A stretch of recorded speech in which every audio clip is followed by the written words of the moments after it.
हरे कृष्णा। नमस्कार दोस्तों, आप समस्त श्रोतागण का आपके YouTube चैनल जीवन अमृत पर हार्दिक अभिनंदन है। आज के दिन आप रसपान करेंगे पूर्णिमा की व्रत कथा और आज के दिन श्री सत्यनारायण व्रत की कथा का भी श्रवण करना चाहिए। साथ ही पूर्णमासी की जो कथा है उसका भी रसपान करना चाहिए। जो लोग सत्यनारायण व्रत कथा का श्रवण नहीं किए हैं वो मेरे चैनल पर उपलब्ध हो चुकी है, तो आप वहां से सुन सकते हैं। और अभी आप पूर्णिमा की व्रत कथा का रसपान करेंगे। द्वापर युग में यशोदा ने श्री कृष्ण से कहा, हे कृष्ण, तुम सारे संसार के उत्पन्न करता हो, पालनहारी हो और संहार करता हो। आज मुझे कोई ऐसा व्रत बताओ जिसको करने से मृत्यु लोक में भी स्त्रियों को विधवा होने का भय न रहे तथा यह व्रत सभी मनुष्यों की मनोकामना पूर्ण करने वाला हो। यशोदा की बात सुनकर श्री कृष्ण कहने लगे, हे माता, तुमने अति सुंदर प्रश्न किया है। मैं तुम्हें ऐसे एक व्रत के बारे में विस्तार से बताता हूँ। सौभाग्य की प्राप्ति के लिए स्त्रियों को 32 पूर्णमासी के व्रत करना चाहिए। इस व्रत को करने से स्त्रियों को सौभाग्य की प्राप्ति होती है। यह व्रत अत्यंत सौभाग्य देने वाला और भगवान शिव के प्रति भक्ति को बढ़ाने वाला है। यशोदा जी कहने लगी, हे कृष्ण, प्रथम इस व्रत को मृत्युलोक में किसने किया था? इसके विषय में विस्तार पूर्वक मुझे बताओ। श्री कृष्ण कहने लगे, इस भूमंडल पर अनेक प्रकार के रत्नों से परिपूर्ण कार्तिका नाम की एक नगरी थी। वहाँ चंद्रहास नामक राजा राज्य करता था। उसी नगर में धनेश्वर नाम का एक ब्राह्मण था और उसकी स्त्री अति सुशीला रूपवती थी। दोनों ही उस नगर में बड़े प्रेम से रहते थे। घर में धन्य धान आदि की कोई भी कमी नहीं थी, परंतु उनको बहुत बड़ा दुख था। उनको कोई भी संतान नहीं थी। एक समय एक बड़ा योगी उस नगर में आया। वह योगी उस ब्राह्मण के घर को छोड़कर अन्य सभी घरों से भिक्षा लेकर भोजन किया करता था। वह रूपवती से भी भिक्षा नहीं लेता था। एक दिन वह योगी रूपवती से भिक्षा न लेकर किसी अन्य घर से भिक्षा लेकर गंगा किनारे जाकर भिक्षण कर रहा था। तभी धनेश्वर ने योगी का यह सब कार्य देख लिया और अपनी भिक्षा के अनादर से दुखी होकर धनेश्वर योगी से बोला, हे महात्मा, आप सब घरों से भिक्षा लेते हैं, परंतु आप मेरे घर से कभी भी भिक्षा नहीं लेते। इसका कारण क्या है? योगी ने कहा, निसंतान के घर की भीख पतितों के अन्न के तुल्य होती है और जो पतितों का अन्न खाता है वह भी पतित हो जाता है। क्योंकि तुम निसंतान हो, इसलिए पतित हो जाने के भय से मैं तुम्हारे घर की भिक्षा नहीं ग्रहण कर सकता। धनेश्वर योगी की बात सुनकर बहुत ही दुखी होकर उनके पैरों पर गिर गया और कहने लगा, हे महाराज, यदि ऐसा है तो आप पुत्र प्राप्ति का उपाय बताइए। आप सर्वज्ञानी हैं, मुझ पर कृपा कीजिए। हे भगवान, मेरे घर में धन की कोई कमी नहीं है, परंतु मैं पुत्र न होने के कारण अत्यंत दुखी हूँ। आप मेरे इस दुख का कारण करें, बताएं और इसका हरण करने आप सामर्थ्यवान हैं। यह सुनकर योगी कहने लगी, हे ब्राह्मण, तुम चंडी की आराधना करो। घर आकर उसने अपनी पत्नी से सब वेदांत कहा और स्वयं तप करने के लिए वन में चला गया। वन में जाकर उसने चंडी की उपासना की और उपवास किए। चंडी ने 16वें दिन उसको स्वप्न में दर्शन दिया और कहा, धनेश्वर, जा, तेरे घर पुत्र होगा, परंतु वह 16 वर्ष की आयु में ही मृत्यु को प्राप्त हो जाएगा। यदि तुम दोनों पति पत्नी 32 पूर्णमासी का व्रत विधि पूर्वक करोगे तो वह दीर्घायु हो जाएगा। जितनी तुम्हें सामर्थ्य हो, आटे के दिए बनाकर शिव जी भगवान का पूजन करा, परंतु पूर्णमासी के व्रत 32 ही होने चाहिए। प्रातःकाल होने पर इस स्थान के समीप तुम्हें आम का वृक्ष दिखाई देगा। उस पर चढ़कर तुम एक फल तोड़कर शीघ्र ही अपने घर चले जाना और अपनी पत्नी से सब वेदांत कहना। ऋतु स्नान के पश्चात वह स्वच्छ होकर श्री शंकर भगवान का ध्यान करके उस फल को खा लेगी। शंकर भगवान की कृपा से उसका गर्भ रह जाएगा। जब वह भ्रमण प्रातःकाल उठा तो देखा कि उसने एक स्थान के पास ही आम का वृक्ष देखा जिस पर एक अत्यंत सुंदर आम का फल लगा हुआ था। उस ब्राह्मण ने उस आम के वृक्ष पर चढ़कर फल को तोड़ने का प्रयत्न किया, परंतु वृक्ष पर कई बार प्रयत्न करने पर भी वह चढ़ नहीं पाया। तब उस ब्राह्मण को बहुत चिंता हुई। तब विघ्न विनाशन श्री गणेश भगवान की वंदना करने के लिए कहने लगा, हे दयानिधे, अपने भक्तों के विघ्नों का नाश करके उनके मंगल कार्य को करने वाले, दुष्टों का नाश करने वाले, रिद्धि सिद्धि प्रदान करने वाले, आप मुझ पर कृपा करके इतना बल दें कि मैं अपने मनोरथ को पूरा कर सकूं। इस प्रकार गणेश जी की प्रार्थना करने पर उनकी कृपा से धनेश्वर वृक्ष पर चढ़ गया और उसने सुंदर आम के फल तोड़ लिया। और धनेश्वर ने सोचा कि जो वरदान से फल मिला है वो यही है और कोई फल तो दिखाई देता नहीं है। उस धनेश्वर ब्राह्मण ने जल्दी से घर जाकर अपनी पत्नी को वह फल दे दिया और उसकी पत्नी ने अपने पति के कहे अनुसार उस फल को खा लिया और वह गर्भवती हो गई। देवी जी की असीम कृपा से उसे एक अत्यंत सुंदर पुत्र उत्पन्न हुआ, जिसका नाम उन्होंने देवीदास रखा। माता पिता के हर्ष और शोक के साथ वह बालक शुक्ल पक्ष के चंद्रमा के भांति वह बालक अपने पिता के घर में बड़ा होने लगा। भवानी की कृपा से वह बालक बहुत ही सुंदर, सुशील, विद्या, पढ़ने में हर तरह से निपुण था।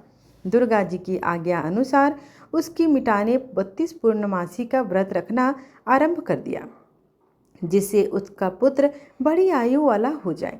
16 वर्ष लगते ही देवीदास के माता पिता को बड़ी चिंता हो गई कि कहीं उनके पुत्र की इस वर्ष मृत्यु न हो जाए। इसलिए उन्होंने अपने मन में विचार किया कि यदि यह दुर्घटना उनके सामने हो गई तो वो कैसे सहन करेंगे। इसलिए उन्होंने देवीदास के मामा को बुलाया और कहा, हमारी एक बहुत बड़ी इच्छा है कि देवीदास 1 वर्ष तक काशी में जाकर विद्या अध्ययन करे और उसको अकेला कभी भी न छोड़ना।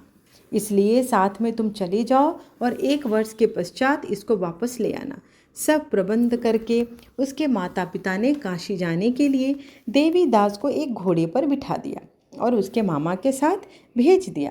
परंतु यह बात उसके मामा को नहीं पता थी कि किसी और को भी नहीं बताई गई कि धनेश्वर तथा उसकी पत्नी ने अपने पुत्र की मंगल कामना तथा दीर्घायु के लिए भगवती दुर्गा की आराधना और पूर्णमासियों का व्रत करना आरंभ कर दिया था। इस प्रकार बराबर 32 पूर्णमासी के व्रत को उन्होंने पूरा किया। कुछ समय पश्चात एक दिन वह मामा और भांजा मार्ग में रात बिताने के लिए किसी गांव में ठहरे हुए थे। उस दिन उस गांव में ब्राह्मण की अत्यंत सुंदर, सुशीला और गुणवती कन्या का विवाह होने वाला था। जिस धर्मशाला के अंदर वर और उसके बाराती ठहरे हुए थे, उसी धर्मशाला में देवीदास और उसके मामा भी ठहरे हुए थे। संयोगवश कन्या को तेल आदि चढ़ाकर मंडप आदि का कार्य किया गया तो लगन के समय वर को धनुर्वात हो गया। इसलिए वर के पिता ने अपने कुटुंबियों से विमर्श करके निश्चय किया कि यह देवीदास मेरे पुत्र जैसा ही सुंदर है, मैं इसके साथ ही लगन करवा दूं और बाद में विवाह के अन्य कार्य में मेरे लड़के के साथ बैठा दूं। किसी को पता भी नहीं चलेगा और विवाह भी संपन्न हो जाएगा। ऐसा सोचकर देवीदास के मामा से जाकर बोला कि तुम थोड़ी देर के लिए अपना भांजा हमें दे दो, जिससे विवाह के लगन का सब कार्य सुचारू रूप से हो सके। तब देवीदास के मामा कहने लगे, जो कुछ भी कन्या पक्ष से आपको मिला है वो आप इसे दे देंगे। मेरे पर यह बात उसके वर के पिता ने स्वीकार कर लेने पर उसने अपना भांजा वर बनाने के लिए भेज दिया और उसके साथ सब विवाह कार्य विधि पूर्वक संपन्न हो गए। पत्नी के साथ वह भोजन करने लगा तो अपने मन में सोचने लगा कि न जाने यह किसकी स्त्री होगी। वह एकांत में यही सोचकर अपने मन में दुखी होने लगा। उसने निश्वास को छोड़ते हुए कहा, उसकी आंखों में आंसू भी थे आ गए। तब लड़की ने पूछा, क्या बात है, आप इतने उदास और दुखी क्यों हैं? तब उसने सारी बातें जो वर के पिता और उसके मामा में हुई थी, जो वो सारी कुछ बात लड़की को बता दी। तब कन्या कहने लगी, हे ब्रह्म विवाह है, हे ब्राह्मण, मैंने आपसे विवाह किया है, आपको ही अपना पति माना है, इसलिए आप ही मेरे पति हैं। मैं आपकी ही पत्नी रहूंगी, अन्य किसी की कदापि नहीं। देवीदास ने कहा, ऐसा मत करो, क्योंकि मेरी आयु बहुत कम है। मेरे पश्चात आपकी क्या गति होगी, इन बातों को अच्छी तरह विचार कर लो। परंतु वह दृढ़ विचारों वाली लड़की थी। वह बोली, जो आपकी गति होगी वही मेरी गति होगी। स्वामी, आप उठिए और भोजन कीजिए, आप निश्चय ही भूखे होंगे। तब देवीदास और उसकी पत्नी ने भोजन किया तथा शेष रात्रि वह सोते रहे। प्रातःकाल देवीदास ने अपनी पत्नी को 3 नागों से जड़ी हुई एक अंगूठी दी और कहा कि इसे रखो और साथ में एक ऐसा पुष्प वाटिका बनाओ जिसे तुम संकेत के रूप में समझ सकती हो। स्थिर चित्त होकर मेरा मरण और जीवन जानने के लिए पुष्प वाटिका को देखते रहना। उसमें सुगंधित वाली एक नव मल्लिका लगाओ और उसको प्रतिदिन जल से सींचा करो। आनंद के साथ खेलो, कूदो और उत्सव मनाओ। जिस समय और जिस दिन मेरा प्राणांत होगा यह फूल सूख जाएंगे और जब यह फिर हरे हो जाएं तो समझ लेना मैं जीवित हूँ। यह बात निश्चय करके समझ लो, इसमें कोई भी संशय नहीं है। इतना कहकर देवीदास वहाँ से चला गया। प्रातःकाल होते ही वहाँ पर गाजे बाजे के साथ जिस समय विवाह कार्य समाप्त करने के लिए वर तथा सब बाराती मंडप में आए तो कन्या ने वर को देखते ही कहा, यह मेरा पति नहीं है, मेरा पति वही है जिसके साथ रात्रि में मेरा पाणी ग्रहण हुआ था। इसके साथ मेरा विवाह नहीं हुआ है। यदि यह वही पुरुष है तो बताए कि मैंने इसको क्या दिया। वधू पक्ष और कन्या पक्ष कन्यादान के समय जो आभूषण आदि दिए थे वो दिखाएं तथा रात में क्या गुप्त बातें मैंने इनसे कही वह सब सुनाए। पति ने कहा कि यह कैसी बातें कर रही हो। पिता ने भी सुनकर अचंभित हो गए।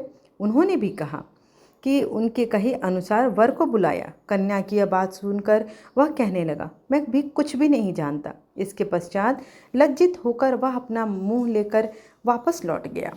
अपमानित भी हो गया और भगवान श्री कृष्ण बोले, हे माता, इस प्रकार देवीदास काशी विद्यार्थन के लिए चला गया। जब कुछ समय बीता तो काल से प्रेरित होकर एक सर्परात्रि के समय उसको डसने के लिए वहां आया।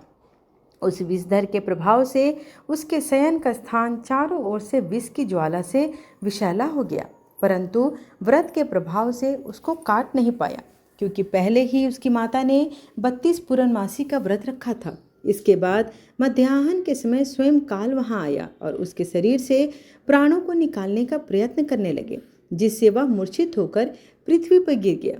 उसी समय माता पार्वती के साथ भगवान शंकर वहां आ गए। उसको मूर्छित दशा में देखकर माता पार्वती जी ने शंकर जी से प्रार्थना की, हे महाराज, इस बालक की माता ने पहले ही 32 पूर्णिमा का व्रत किया है, जिसके प्रभाव से आप इसको प्राणदान दें। भवानी के कहने पर भक्त वत्सल भगवान शिव जी ने उसको प्राणदान दे दिया। इस व्रत के प्रभाव से काल को भी पीछे हटना पड़ा और देवीदास स्वस्थ होकर बैठ गया। उधर उसकी पत्नी उसके काल की परीक्षा किया करती थी। जब उसने देखा कि उस पुष्प वाटिका में पुष्प कुछ भी नहीं रहे तो उसको अत्यंत आश्चर्य हुआ, लेकिन जब वह जैसे जैसे ही हरी भरी हो गई तो वह जान गई कि अब उसका पति बिल्कुल ठीक है और जीवित हो गया है। यह देखकर वह बहुत प्रसन्न हो उठी और अपने पिता से कहने लगी, हे पिताजी, मेरे पति जीवित हैं, आप उनको ढूंढिए। जब 16वां वर्ष व्यतीत हो गया तब देवीदास भी अपने मामा के साथ काशी से चल दिया। इधर उसके ससुर उसको ढूंढने के लिए अपने घर से जाने ही वाले थे कि वह दोनों मामा भांजे वहां आ गए। उनका आया हुआ देखकर उनको ससुर को बहुत प्रसन्नता हुई और वह उन्हें अपने घर ले आए। उस समय नगर के निवासी भी वहां इकट्ठे हो गए और सबने निश्चय किया कि अवश्य ही इसी बालक के साथ कन्या का विवाह हुआ था। उस बालक को कन्या ने जब देखा तो पहचान लिया कि यह तो वही है जो संकेत करके गया था। तब उपरांत सब कहने लगा, भला हुआ यह आ गया, और सब नगरवासियों ने आनंद मनाया। कुछ दिन बाद देवीदास ने अपनी पत्नी और मामा के साथ अपने ससुर के घर से बहुत सारे उपहार लेकर अपने माता पिता के घर को प्रस्थान किया। जब वहां अपने गांव निकट पहुंचे तो कहीं लोगों ने उसे देखकर उसके माता पिता को पहले ही खबर दे दी कि तुम्हारा पुत्र देवीदास अपनी पत्नी और मामा के साथ आ रहा है।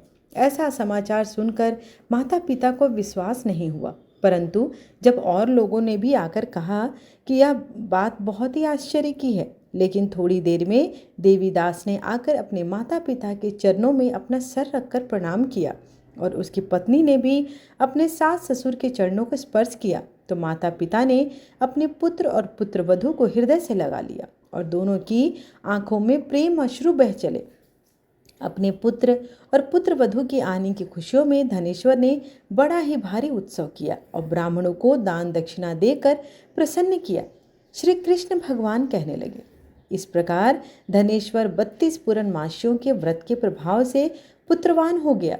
जो भी स्त्रियां 32 पूर्णमासी के व्रत को करती हैं वे जन्म जन्मांतर में वैधव का दुख कभी नहीं भोगती और सदैव सौभाग्यवती रहती हैं। इस प्रकार 32 पूर्णमासी व्रत कथा यहीं पर समाप्त हुआ। आइए अब आरती करते हैं।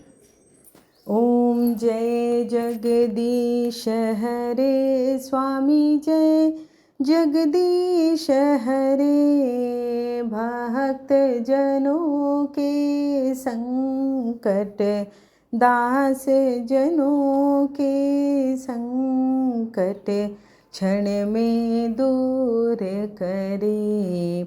ओम जय जगदीश हरे। जो ध्यावे फल पावे दुख बिनसे मन का सुख संपत्ति घर आवे। कष्ट मिटे तन का। ओम जय जगदीश हरे। मात पिता तुम मेरे शरण गहूँ मैं किसकी तुम बिनु और न दूजा। आस करूँ मैं जिसकी। ओम जय जगदीश हरे। तुम पूर्ण परमात्मा तुम अंतर्यामी। पार ब्रह्म परमेश्वर तुम सबके स्वामी। ओम जय जगदीश हरे। तुम करुणा के सागर तुम पालन करता। मैं मूरख